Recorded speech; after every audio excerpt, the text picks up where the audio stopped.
পৃথিবীতে মানুষ এদিকে নামাজ পড়ে, আমি এটা যদি সচক্ষ দেখি এটা বড় নেমত ইয়া। আর ওটা তো আল্লাহরের ঘোষণা, এখানে যে একবার আসবে সে গুনাহ মাফের জায়গা। যে আদমের সন্তান, আদমরা আমি তো মাপ দিছি কোন না জান্না ইয়া ভালোটা আদম রে মাহওয়ারা আমি মাপ দিছি কোথায়? ভালো আছেন? আরাফাতে।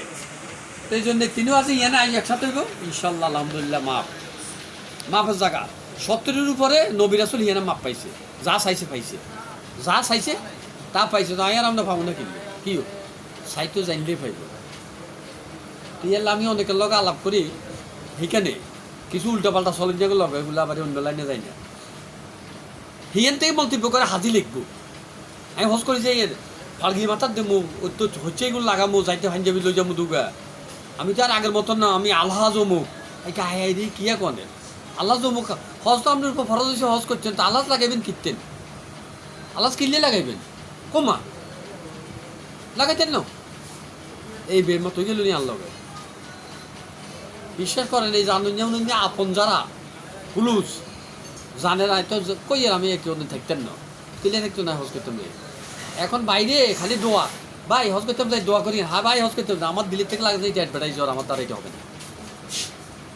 কিছু আলিমে জানে তারা নিজেরা আন্দা করে দূরে থেকে দোয়া করে দেন, আর কিছু আলিমে জানে না বস সালাম আলাইকুম আগের মতো। কিন্তু আমি নিজের থেকে কই না যে আমি হজ করি যাচ্ছি, কেননা আমার দ্বারা এটা হবেই না।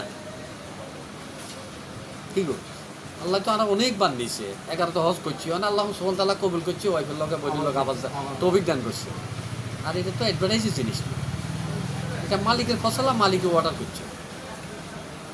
এই অবস্থা রে কি মানুষ পবিত্রই তো চায় না, পবিত্র হইতে চায় না।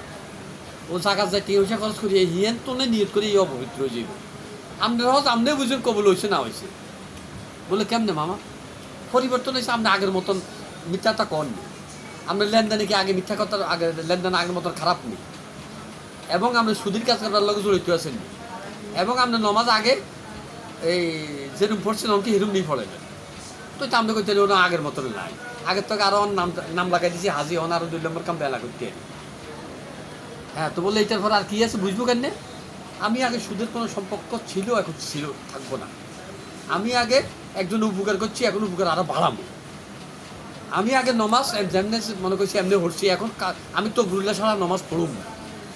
আমি একজনের এক কাম করি নাই, মানে একজন উপকার করি নাই, এখন বেশি বেশি করব।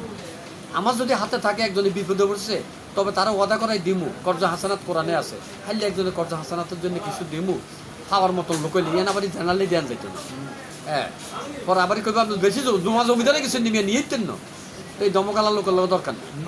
হ্যাঁ আর হক্কানি আলেমের পিছিয়ে চলা, দিন দিন শিখা, দিন দিন শিখা, অর্থাৎ এলিমের জন্য আমি ব্যস্ত, আখরাতের জন্য ব্যস্ত, দুনিয়ায় তুচ্ছ। এই তো আমরা বুঝছেন আমরা হজ কবুল হয়েছি, আর হজ কবুল হয়েছে, মালিক ফসলা করছে। তখন আজ যদি নিজে পরিবর্তন করে তুই না পরিবর্তন নিব কি? উনি তো দিদিছে দুনিয়ায় এই ইনসান এটা দুনিয়ায় উঠবেন জিও। আল্লাহ রাসূল বলছে এই প্রত্যেকটা মানুষ এখানে ইমতিহান শুরু, পরীক্ষা শুরু। তুমি পরীক্ষা এখানে পাস করবে, আখরাতে জান্নাতের দিকে নিয়ে যাবে। তখন আঙ্গরে তো পরীক্ষা যদি ছাড়িয়েছে, নাই পরীক্ষা টিকলাম না, তখন সার্টিফিকেট আর দিব নি। আমরা হজ আমরাই করবেন যে দুনিয়াতে আমরা হজ কবুল হয়েছে না হয়েছে। আল্লাহ আল্লাহ আল্লাহ মানুষ বুঝতে চেষ্টা করে না, বুঝলেন?